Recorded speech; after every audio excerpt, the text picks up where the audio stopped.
Hello and welcome back to the Offseason Outlooks podcast. Today we are diving into the Chargers, seeing what they can do to help Herbert after their early playoff loss to the Patriots, losing 16-3 in Foxborough.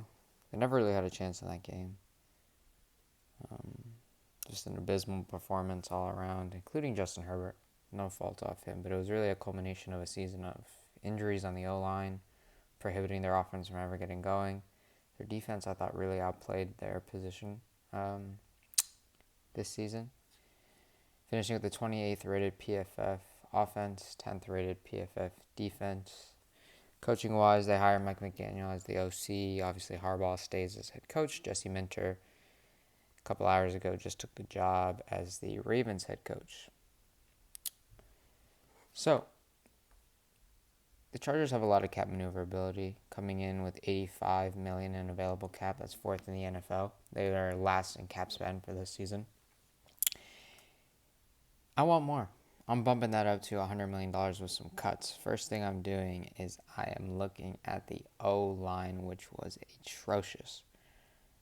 First release, this one was a pretty easy one. I'm releasing guard Mekhi Becton, saving $10 million there. He's only got 1 year left on his deal. I thought it was worth a shot bringing him over from the Super Bowl Eagles team. He just has not been the same player at all. He is an abysmal 35 PFF grade, allowed 37 pressures this season. We can't have that coming back. Obviously, the O-line will get better with the return of Joe Alt and Rashawn Slater. That's no doubt, so I'm not putting the entire blame of that terrible unit on Mekhi Becton, but he was awful. In letting him go, I'm looking at his replacement at the 22nd pick that in this coming draft. That is the Chargers' first rounder. I am replacing Mekhi Becton with, I'm going to botch this pronunciation, Olavega Ione, 6'4", 328 from Penn State. He has an 87.3 pass blocking grade, allowed 0 sacks this year, facing pretty amazing pass rushers in Oregon and Ohio State. 0 sacks allowed. That is exactly what Mike McDaniel wants and Jim Harbaugh wants. They want Herbert to be protected. They want Herbert to have time, and they want to be able to run the ball with their first-round pick of last year, Amarian Hampton, who struggled with injuries, never really got chugging this year. Not only am I releasing Mekhi Becton, but I'm also releasing Bradley Bozeman. Listen, Bradley Bozeman has had some great seasons for this team, but for this past year, 38th out of 38th rated centers on PFF with a 49.8 grade. We need him gone, and we need to use that available cap space because we're saving $6 million by releasing him. And we are going to swing for the fences and sign a big free agent in Tyler Linderbaum. He is only 25 years old, center for the Ravens. We're going to have to fight tooth and nail to get him off that roster. But if we can, 84 run blocking grade. A big part of keeping Herbert out of these scramble situations where he's taking a lot of hits, he's making a lot of bad decisions, is not just pass blocking, but establishing a run game. And we've seen the Ravens be able to do that with Derrick Henry, of course, the past couple of years. And Tyler Linderbaum has been an integral part of that unit. If we can get him on a 4-year, $65 million deal, that would be terrific. But the work around the offensive line does not just stop there. I am looking at signing guard at 6'6", 320 pounds, Tevin Jenkins, free agent from the Browns. He himself has a 79.1 run blocking grade this year. The Browns really got it going on the ground with Quinshon Judkins this season. I'm looking to replicate that in LA. He's 8th out of 81 in rated guards on PFF. I think that would be a quality signing.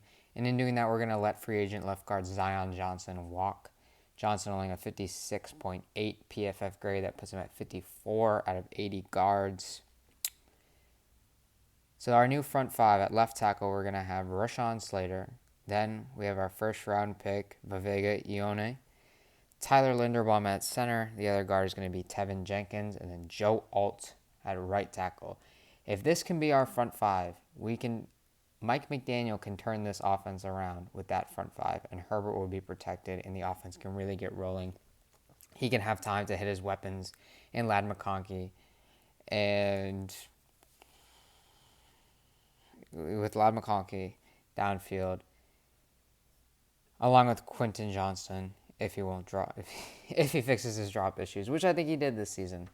Quentin Johnston and Ladd McConkey should, and even Keenan Allen. I'm not writing off Keenan Allen, no matter his age. But this O-line needed a fixing, and I think that's the way to do it. Now let's get into the defense a little bit. With all this cap space, I think the Chargers need to make a push on this defense. Although they, like I said, I really think they did outplay their talent on defense this year. They have a lot of old players in Denzel Perryman and Khalil Mack. So I do think that there still is a lot of work that needs to be done. They made an in-season trade for Odafe Owe. I thought sending over Alohi Gilman to the Ravens, I thought that worked out for them. Odafe Owe is an 81 pass rush grade. He gets to the quarterback. There's no doubt. They need that. In a division with Bo Nix and Patrick Mahomes, they need to be getting to the quarterback. So I am re-signing Odafe Owe at 3 years, $60 million. No question, cannot let him walk. Who we will let walk is Denzel Perryman. He has had a really underrated career as a Charger, but at 33 years old with a 57.2 PFF grade, he's terrible in coverage just because he's too slow. I'm letting him walk, and I know there's a lot of recency bias maybe around this player. A lot of people think he's going to get overpaid. He'll get overpaid for a reason. He had a damn good season, and that's Devin Lloyd from the Jacksonville Jaguars. Completely transformed that defense with Anthony Campanelli this season. He's got an 89 PFF grade. What's more important is 81.1 in coverage grade amongst linebackers. That's third. I'm looking at him at a 3-year, $55 to $60 million deal. Again, we're going to have to be paying top market because these are top market players. No way around it. Looking at the secondary, I like Cam Hart. He is a young player. I think giving him time to develop will be good. I like Tarkib still. He's good in coverage. Dante Jackson is a free agent. He might be gone. Tony Jefferson really came on at strong safety. Had an incredible end to the season. He's on the older side, no doubt, but serviceable at that position. To get this young secondary some help, I'm signing Eric Stokes, 74 PFF grade from the Raiders.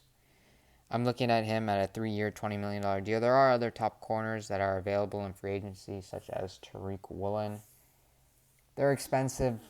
I expect Seattle to retain them. We spent a lot already on Linderbaum, Devin Lloyd, Odafe Owe.